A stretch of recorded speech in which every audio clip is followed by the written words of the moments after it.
Kata Nabi sallallahu alaihi wasallam, sesungguhnya para ulama merupakan juru waris yang mewarisi para nabi, dan sesungguhnya para nabi tidaklah mereka mewariskan dinar, tidak pula dirham, akan tetapi mereka mewariskan ilmu agama.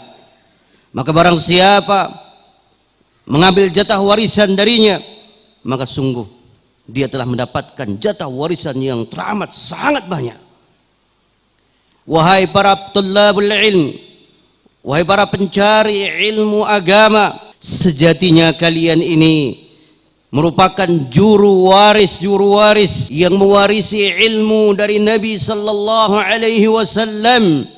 Tentunya apabila kalian benar-benar bersungguh-sungguh untuk mengambil ilmu agama ini dengan penuh keseriusan dan kekuatan, sebagaimana firman Allah Subhanahu wa taala kepada nabinya Yahya, wahai Yahya, ambillah Alkitab ini dengan sepenuh kekuatan.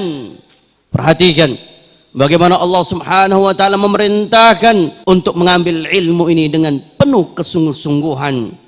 Maka kalian ini merupakan para pewaris yang mewarisi ilmu dari Nabi sallallahu alaihi wasallam apabila kalian berupaya untuk mendapatkannya dengan penuh kekuatan, kesungguh-sungguhan. Inilah para juru waris yang hakiki yang mewarisi dari Nabi sallallahu alaihi wa ala alihi wasallam.